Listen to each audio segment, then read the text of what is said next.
But let me say right here and now that the immediate problems are great, but no one of them is so great that it will not be solved. The current challenges are formidable, but no one of them is so formidable that it cannot be overcome. And the early decisions are tough, but no one of them is so tough that it will not be made. I fully intend to face those problems, meet those challenges, make those decisions, and lead this city. But I cannot do it alone. This is not my city, it is your city. And to all of the people of Philadelphia, I say, we will be beholden to no one and accountable to all. We will listen before we talk, and we will think before we act.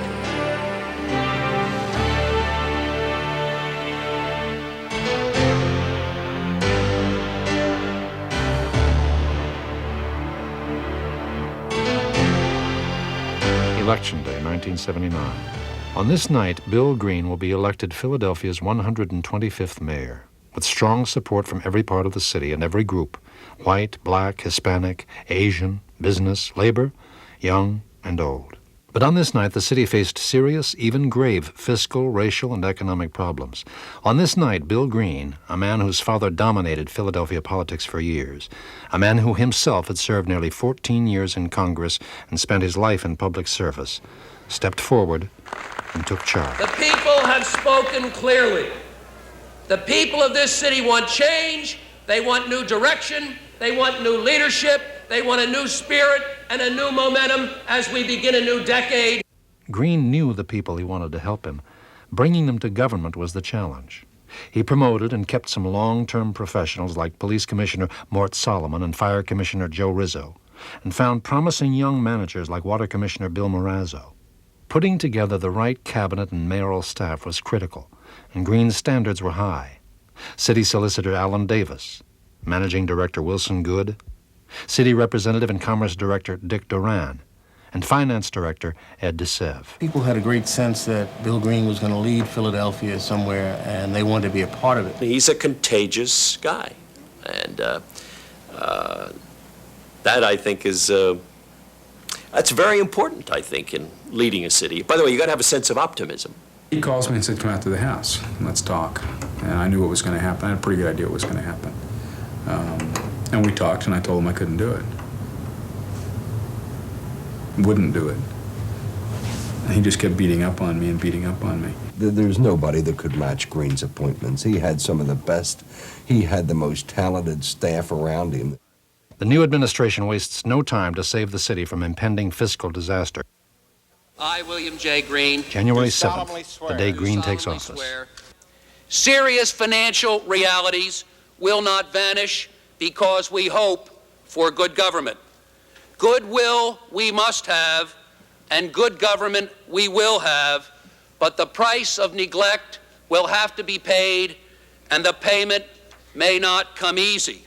And within 28 days, Green uses citywide television to announce his plan and explain his decisions. The $167 million projected deficit I just talked about makes no allowance whatsoever for any wage increase for city or school employees. For many, the plan was a shock. The first step called for layoffs of police, firefighters, and other city employees. Other cutbacks followed. City cars were brought to JFK Stadium and sold, and credit cards were called in. There were marches around City Hall, protests, threats, intimidation. But Green held fast.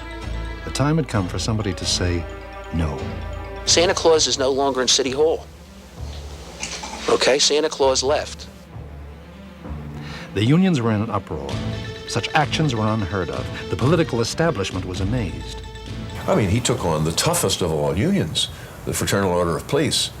And I'm telling you, he didn't blink one little tiny bit. And he took all that criticism, and he took the people parading around City Hall, etc. And I think from then on, we all knew we had a real mayor. The wages became very modest in their increases. It was a remarkable, it was a long period of growth and a sudden control that becomes visible in the early 80s under the Green administration. So I'd say they did a remarkable job. And if he hadn't stood resolutely and dug his heels in and said no, I couldn't have functioned. On the other hand, I think it hurt him politically for the long term to have to be the guy all the time who said no. I mean, he stood up to the council, he'd stand up to the press, he'd stand up to the unions, he'd stand up to everybody. And to my way of thinking, the greatest single thing that he brought to the mayor's position was the gutsiest attitude that I saw exhibited there in the last 30 years. In an unprecedented move, arbitrators award a contract with no wage increase. And as the Daily News wrote, Green's tough stance on labor contracts reversed a trend that had been building for years. Green has done some of the very difficult things that other mayors didn't have the political courage to do. But the fiscal problem wasn't the only problem facing the new mayor. Under Bill Green, Philadelphia was to be a united city. And in order to bring that about, he opened up government and eased the tension that had divided the city for years. He instinctively understood the importance of the relationship between the community and its police force. Philadelphia got for the first time a deadly force policy, spelling out written guidelines for the use of weapons, as well as a formal complaint procedure to quickly and fairly evaluate allegations of police misconduct, and ultimately, effective methods of minority recruitment and training. Even as a community group, we started training, pre-training for policemen. He opened things up. He opened up the police department. He certainly opened up the whole racial situation in the city and put to rest a good deal of the restlessness and some of the danger that existed as far as the racial situation prior to his coming to office. We hadn't ever seen a managing director in our community before. This new trend, let's say it came with Green, let's give him where credit is due, that go out among the people. And Green went to Whitman and told the neighbors he would obey the federal court order to build Whitman Park, long a symbol of tension and fear.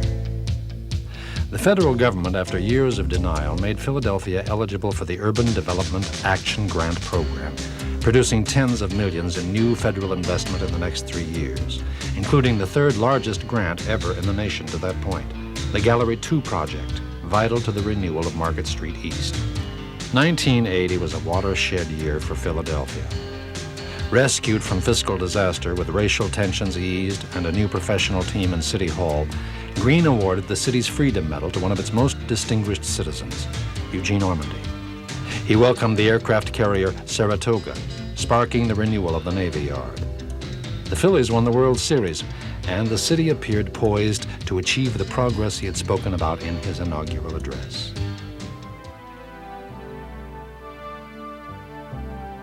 But intractable problems of urban America don't go away so easily. Dogged by the deepening recession of the early 80s, still in need of fiscal austerity, the city continued to face tough times. In 1981, a transit strike hit the city hard. As the strike wore on and Green hung tough, he faced criticism from both workers and riders, but refused to orchestrate a settlement for settlement's sake. In the long run, SEPTA and the city received $597 million in mass transit capital grants, 110 trackless trolleys, 598 new buses, all new Broad Street subway cars, and long-needed renovations and improvements to the city's highway networks. A city which is showing that it is putting its own fiscal house in order is looked upon far more favorably by the state and federal government. Bill Green knew that about Washington. It's time for us to stand up and say, we will not be moved. The teachers' strike. And when I told my members if we went on a one-day strike and had the Teamsters help us shut down the city on Thursday or Wednesday, what the hell was going to happen Thursday? Because this guy wasn't moving. He wasn't going anywhere. What I am saying to the teachers' union, to the school board, to the superintendent of schools, to the city council, but most of all to the people of Philadelphia, is that we've got to end this madness of placing the kids on the street every September. That we've got to have a long-range solution to this, and that it has to make financial sense. Greenie finally comes in with this document about 11 pages thick on 52 layoffs tomorrow, 6,000 layoffs the week after that, no salary increase until we say we see this, and I mean, just all kinds of convolutions. I got up, I cursed for 25 straight minutes without repeating one word. There were words I had heard about that I had never used before, called him every name in the book, and took the document and threw it at him. And it hit him in the chest, and as he was wanted to do, he says, you're really getting excited. Once again, the city got a second chance. Green's stand saved more than $200 million in 1 year. Saying no to some meant saying yes to the children, and Green went further. He changed the composition of the board and brought about the removal of the superintendent and the appointment of a new one. I have indicated to everyone today that my personal choice is Connie Clayton. I would hope that the board would act expeditiously no later than Monday. I am chairman of the committee to support the Philadelphia Public Schools, and I've worked with Dr. Clayton. And it's Bill Green that had the foresight and the perception to appoint Dr. Clayton. And I'd say that's to his great credit. 1982. The city begins its 4th century. A 300th birthday celebration, carefully planned to showcase and promote Philadelphia throughout the country and world, is about to begin. But suddenly, something astounding. There are developments tonight that could change the future of city government in Philadelphia. A Philadelphia television station alleges that Mayor Bill Green is the target of a federal investigation. To you, this is a story. I assure you, to me, it is much more. I was, dumbstruck. And immediately the telephone rang. And it was it was Bill calling on the phone to say, it's a lie, it's not true. I promised you years ago that you would never find yourself in this position, and the family never would. And of course I believed him. The story is false.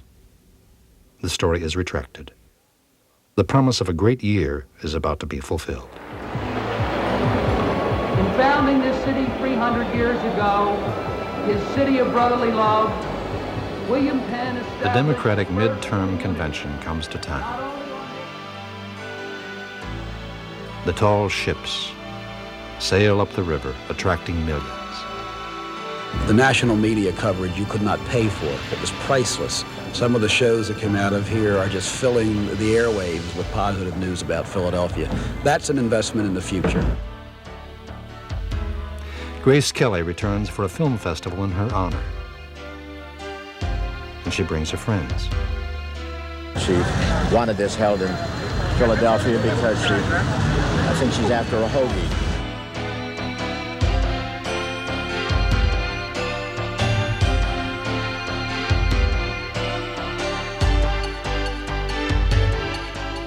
The world sends its treasures. And the QE2 revives the ocean liner trade for the port. Never has it seemed that the city has felt as good about itself. And it's so well done that the city earns the Oscar of the Public Relations Society of America.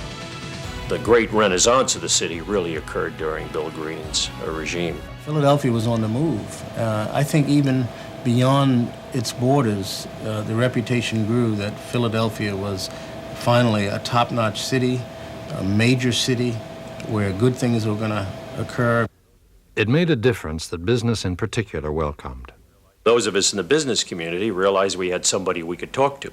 And understood our language and understood the importance of having a relationship with business, because after all, it is business that generates the jobs, most of the jobs in the city. An example was the Control Data Business Technology Center, which opened in West Philadelphia. Mayor Green did go to Minneapolis to talk with, to see Mr. William Noyce, who was the CEO at that time. And after he went there to see the program and see what was promised and what could take place, he came back and, shall I say, unplugged the whole thing, and we were able to go on with the Business Technology Center that is now a blessing. His father used to say, government is like a circus tent. You have to keep all of the flaps up and let everybody in. The problem is you have to make sure that some gang doesn't grab the center pole and bring the whole thing down. The pole is there for everybody, not just for some. Green saw himself as the guardian of the center pole. The big struggle that goes on really is, as I see it, and I've always seen it in this way, is a clash between the special interests and the general public interest, forging an agenda that is really a common agenda that is designed not to help one group, one segment, one area, but the city as a whole. And to do that, frankly, generally involves a kind of common sacrifice and a common effort and a common strain and a common purpose. Green looked beyond the easy but often unworkable answers and found long-term solutions. He focused on initiatives that would lay the foundation for the city's future. And if sometimes it seemed frustrating, it just fueled his determination. When the council started sort of going off in all these different directions, the only person who exercised any control over them at all, or attempted to do, was the mayor. He was an extremely articulate man and was very good at handling it. It was when he let his anger rise up that there were the few chinks. And I think what I did too often as mayor was appear angry, probably only because I was. It was a good trade-off. We were lucky to have him. I think he was a very good mayor. And in a real sense, I think he was a great leader. I think one of the great unfortunate situations about his role as mayor is that he never sold himself. From the very beginning, his approach was different. The night before he was sworn in as mayor, the telephone rang, and somebody called and said they wanted him to know that tomorrow morning all the signs going into the city of Philadelphia would have Bill Green Mayor on them. And he said, I don't want my name on the signs. I remember visiting the Soviet Union. Everywhere you went, there was Brezhnev's picture. There was Brezhnev's picture in the subway. There was Brezhnev's picture on every street. And this kind of personalizing of the leadership role, as if the man is the country, as if the mayor is the city. The mayor isn't the city. The city belongs to the people of the city. I took my name off the signs when you drive into the city. And instead of saying, welcome to Philadelphia, William J. Green Mayor, as if I was the fee simple owner of Philadelphia, I put drive carefully. To Green, the city as a whole came first, but he paid attention to the many deserving parts. He led the fundraising drive for bulletproof vests for the police force. He created the first commission on literacy, the first commission on women, and appointed the first woman cabinet member in the city's history. His mobile office solved neighborhood problems, and he established the first shelter for the homeless. An emergency food and clothing program, an emergency shelter program will enable people to receive information this winter about where to turn in the event of a crisis of those who are homeless. There was the 52nd Street Renewal, the Small Business Advisory Council, Piers 3 and 5, and the Chinatown Gate. He represented us around the world. There was the preservation of the past and the push into the future. And for the first time in decades, two major American corporations, the New Bell Atlantic Company and Cigna Corporation, located their world headquarters here in Philadelphia.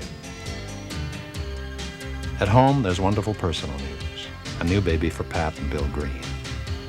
Mara is christened by Cardinal Crowe and joins Bill, Kate, and Ann in the Green household. And shortly thereafter, the mayor makes an unexpected announcement. I'm calling this press conference to announce that I shall not be a candidate for re-election next year. I have always considered my two chief responsibilities or duties in life to center around the performance of my official public duties and to center around my family, which, as I think most people who know me, has always meant a great deal to me. There is no substitute for the kind of professionalism, the kinds of people he attracted to his administration, his integrity, his basic honesty, his candor. I found him to be very congenial, to be personable. He didn't place himself, what a lot of people say today, well, he puts himself on a pedestal. Well, people who say that don't know Bill Green, because I found him to be down to earth. He mingled with the police officers. He he liked his Budweiser beer, and he'd sit down and have with you and drink out of the bottle. He was almost naive in the manner in which he insisted upon honesty and decency and performance and all the things that you read about in books and very seldom see in action. The fascinating thing about Bill Green was that he quit, that he left. He was an excellent mayor in my view, and I think it was somewhat unfortunate that he didn't seek a second term. I mean, I think that if you're a mayor, that's important, but there's no parent in Philadelphia that doesn't realize the real responsibility and obligation of trying to do something with and for your children. He's not on television every day. He's not in the newspapers. And I think it has allowed them the opportunity to focus on who they are in relationship to themselves, instead of being identified always as the son or daughter of somebody. And I think that was a time that was very special that they needed. Never one to gloss things over, Green said in his final address to the City Council that if we had a hallmark, it has been our willingness to give the bad news before the good news, because I know in the past that every time the truth was swept under the rug, it only hurt us more. But there was good news. Accomplishments that were real. An administration that was professional, open, and honest. A city with new school leadership, modernized mass transit. Fiscal sanity and signs of economic turnaround. By 1983, the foundations for the city's future had been put in place.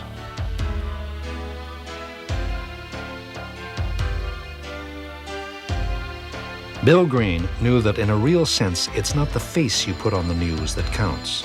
It's the team you assemble, the truth you tell, the talent you apply, and the tenacity you have that tells the tale as time goes on. It's leadership with a sense of history. The Green Years. I see a city which is gracious, human, and safe, where it is easier to live, better to work, and more to enjoy, a good neighbor to its region, at peace with its state and federal governments, the acknowledged metropolis of Pennsylvania, and the recognized birthplace of America.